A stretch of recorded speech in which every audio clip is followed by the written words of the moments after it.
You're with us today to not just talk about the fact that you're a sporting person, you're an athlete, but that does help because we're talking about respiratory issues.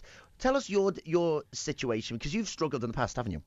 Yes, I used to get terrible hay fever in the summer, which is not very convenient, and you get runny eyes and snotty nose, and you feel terrible. Beginning of July was the peak season for me. But since using the salt pipe and using the salt therapy, it really has made a huge difference. And those symptoms are, nothing like as bad as they were in the past. Of course, if you get a very polleny polluted day, then you do feel a bit under the weather, but not to the degree it once was. Did you say a salt pipe? A salt pipe? Yeah, you're going to have to explain it to us, Carol, because we're really in the dark on it. Well, a salt pipe, it was first introduced to me by my Hungarian fencing coach, who, after one Christmas and came back to start fencing again, I had most dreadful bronchitis and cough and cold. And he said, "What you need, my dear, is a salt pipe," and produced one.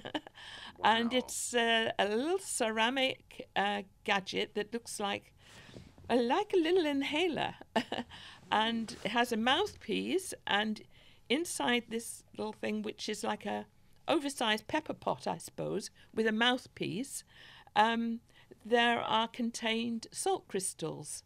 And as you breathe in through the mouthpiece, the air comes in and passes over the salt crystals, and the molecules of salt get into your respiratory system.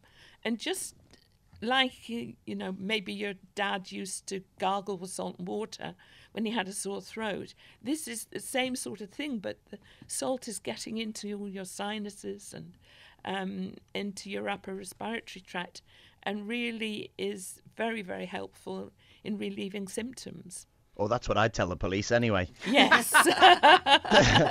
Okay, Yeah. with us this morning also, though, because we've got someone who uses one, but how about someone who's a professional in it? And I think a salt therapist, we had to talk to somebody who knows all about it.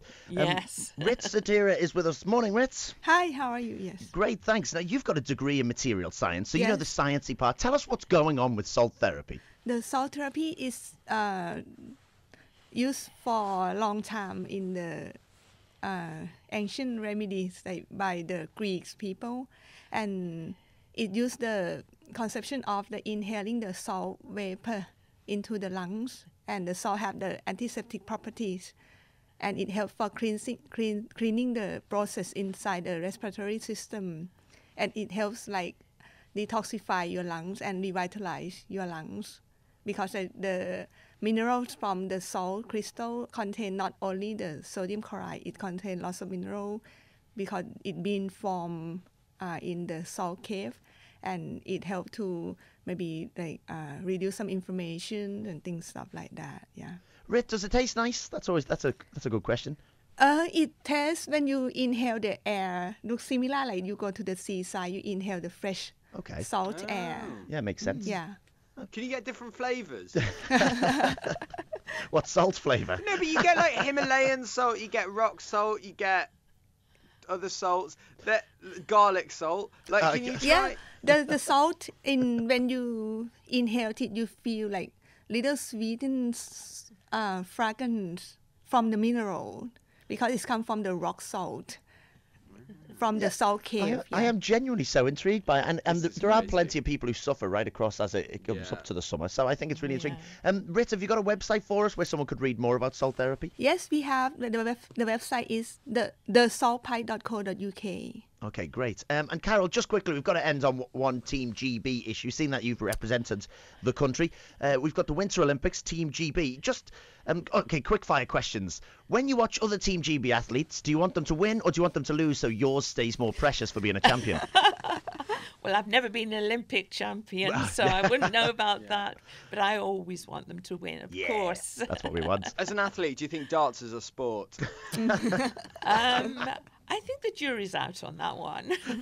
Very democratic. And have you ever taken your sword out to places it shouldn't be used? You know, do you take it to a dinner party? Because I'd love to see one up close. No, I've never done that. Oh, yeah, we can hear it swiping in the background now, can't we? Listen, ladies, thank you so much for being on our programme. Us gents have had a great time talking to you, and actually really enlightening too. Carol and Rit, have a great day. Thank you so much. You. Thank you both. Guys. Bye-bye. Bye. It's 8:40.